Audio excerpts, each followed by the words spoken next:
is the voice of Kenya, Nairobi. Time now is 12 minutes past 6. You are hereby informed that everybody is requested to stay at home.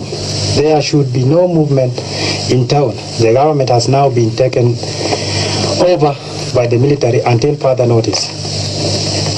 There should be no movement of persons or vehicles from one place to another. The police should now assume their role of civilian until further notice.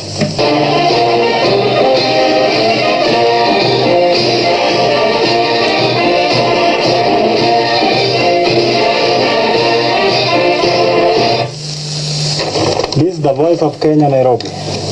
The time now is 14 minutes past 6. You are hereby informed that a curfew has everybody should be declared. Everybody should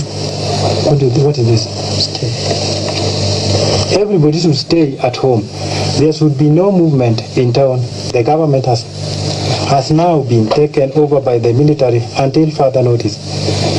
There should be no movement of persons or vehicles from one place to another. The police should now assume the role of civilian until further notice. A warning. The government has been taken by a very, very, very powerful group supported by the people, wananchi wenyewe na wanajeshi wote. Kwa hivyo, wherever you are, cooperate or you blame yourself. Thank you. Voice of Kenya.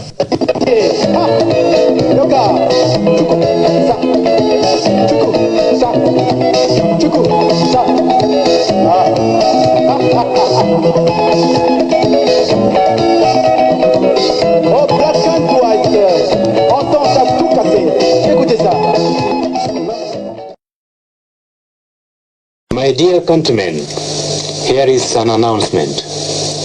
It is with the greatest pleasure that I announce to you today the overthrow of the corrupt regime of Daniel Toroitich arap Moi by the patriotic forces of our country.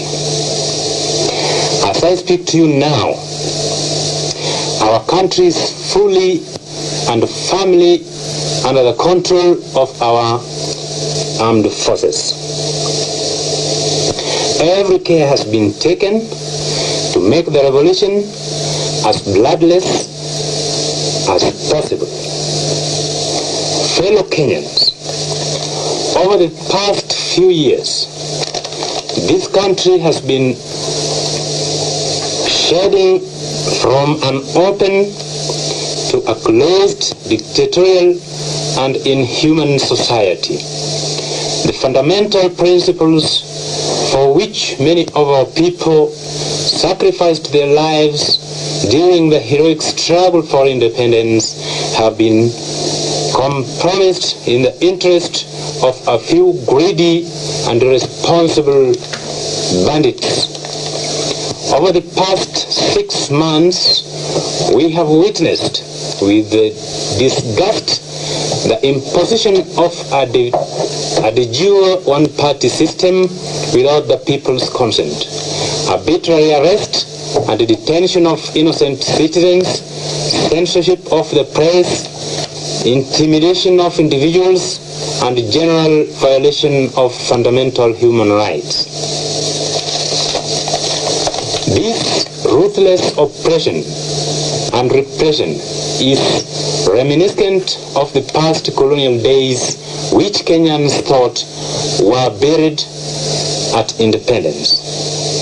A gang of local tyrants has emerged whose only function is to terrorize and intimidate with senseless warnings. Rampant corruption, tribalism, nepotism has made life almost intolerable in our society. The economy of this country is in shambles due to corruption and mismanagement. The cost of living in Kenya today is among the highest in the world. Wananchi can no longer afford to meet the basic requirements of life due to exorbitant prices of the basic necessities such as food, housing rent, transport. Above that, Kenyans are among the highest taxed people in the world today. Wananchi, under these circumstances, our armed forces have headed the people's call to liberate our country once again from the forces of oppression and exploitation in order to restore liberty, dignity, and social justice to the people. In doing this, we have proved to the rest of the world that no individual or group of people can permanently subjugate or take away the freedom which our fathers and grandfathers so gallantly fought to bring to this country. Like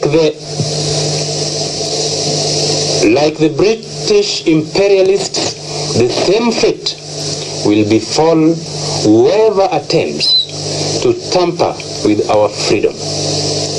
Countrymen, it is not the intention of the military to stay in power indefinitely.